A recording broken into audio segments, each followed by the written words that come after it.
The moment the cabin lights dimmed and passengers rushed to store their bags, she suddenly blocked my way and pointed at my seat like she owned the whole plane. "You can't sit here." "This is my seat," she snapped, loud enough for half the aisle to look up. I checked my boarding pass again, even though I knew I was right. She didn't. She just leaned closer and whispered, "People like you always try to sneak into better rows." Her voice carried that same fake authority I'd seen HOA, Bullies Online sharp, entitled, and hungry for drama. I tried staying calm, but she slapped her hand on my armrest before I could sit and shouted, "Flight attendant! He's trying to steal my seat." The cabin froze for a second. A man behind us muttered, "Here we go." She waved her fake printed seat confirmation in the air like it was some kind of federal badge. But even from where I stood, the font looked blurry. I hadn't even said a word yet, and she was already shaking with rage, acting like she ran the entire airline. The flight attendant walked over with a tired smile, the kind that said she already knew who the real problem was. Karen pushed her paper forward. "Read this. This proves he needs to move." But the attendant didn't reach for it. Instead, she looked straight at me and asked quietly, "Sir, do you want to tell me what's going on? Or should I?" That line alone made Karen's face twist, because it was the first sign she wasn't in control anymore. Karen didn't wait for me to speak. She shoved herself between us and barked, "He's lying. I paid extra for this seat. He's basically trespassing." People started pulling out their phones, and that only made her louder. I finally stepped past her and sat down, not aggressively, just calmly because I knew something she didn't. My wife was standing just a few rows back, quietly watching the chaos unfold. The flight attendant scanned my boarding pass, nodded, and said, "Yes, sir. You're exactly where you're supposed to be." Karen blinked fast, her mouth opening and closing like she was buffering. No, that's wrong." "Check again." The attendant turned to her. "Ma'am, your seat is 28B. This is 17A." A wave of whispers rippled through the cabin, and Karen's face went stiff, but she doubled down anyway.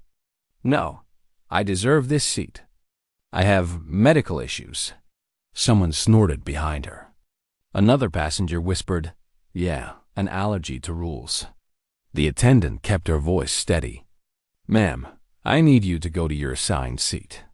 Karen slapped her fake confirmation paper onto my tray table and hissed, "This proves I belong here." I didn't react, because the real twist was still coming. My wife finally stepped forward, her tone calm but sharp enough to cut through the noise. "Actually, that paper she's waving? I printed it. For training." Karen spun around, confused, and my wife added, "Because I'm the one who teaches airline staff how to spot fake documents." The entire aisle went silent. Karen's mouth dropped open as the truth hit her like turbulence she didn't see coming. Karen froze, gripping the armrest like the plane was falling out of the sky. You can't be serious," she stuttered, her voice suddenly thin. My wife didn't raise her tone.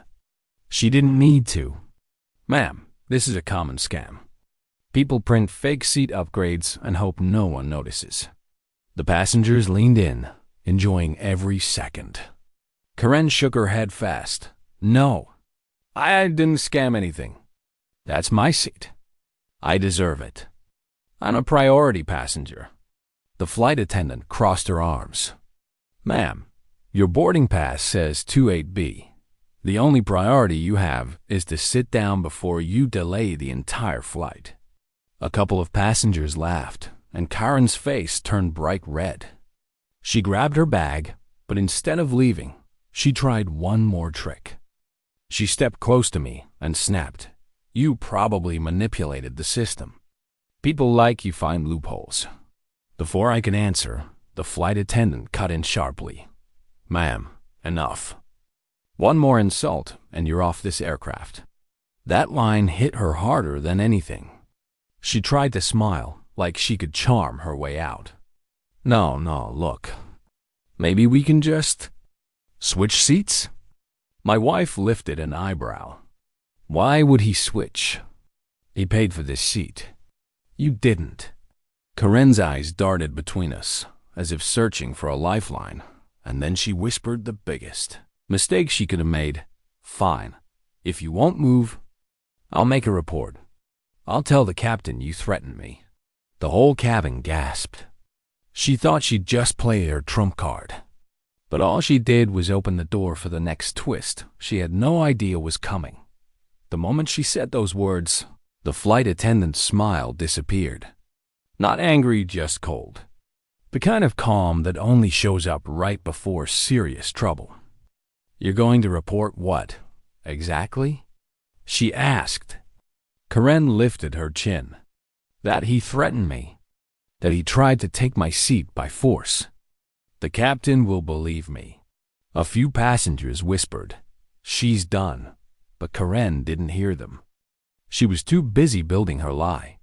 My wife stepped forward slowly, not dramatic, just steady and sure of herself.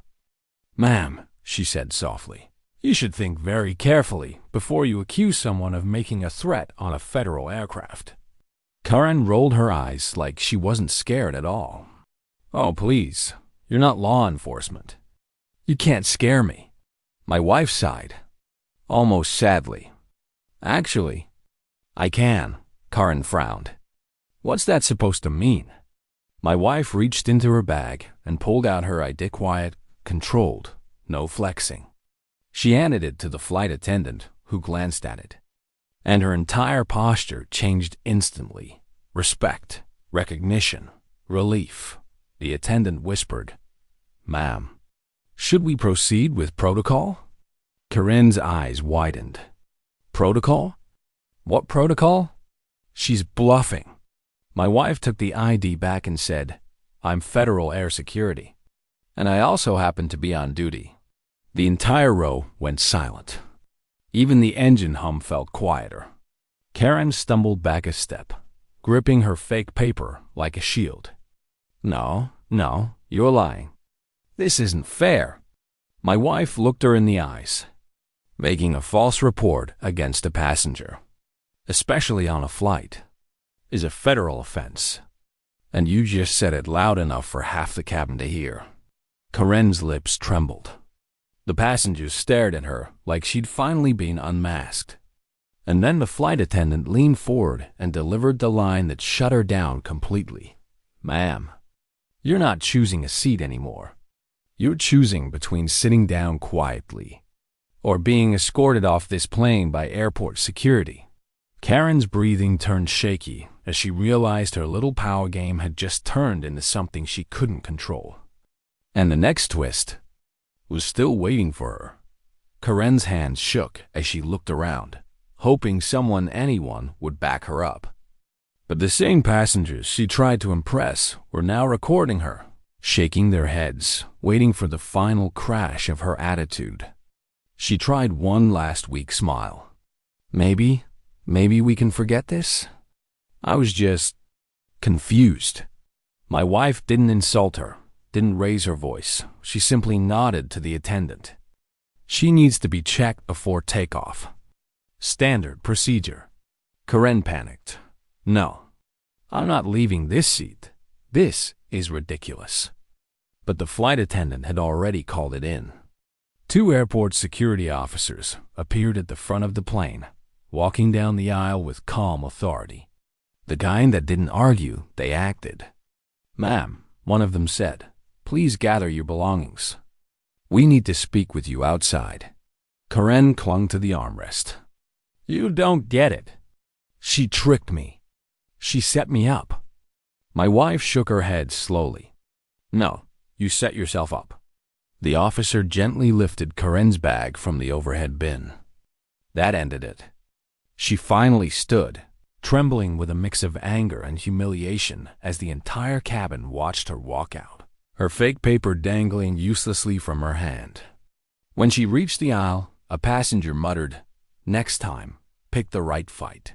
The doors closed behind her, and the plane felt lighter, quieter, like everyone had just taken the same deep breath. The flight attendant returned to us, exhaling. "Thank you both.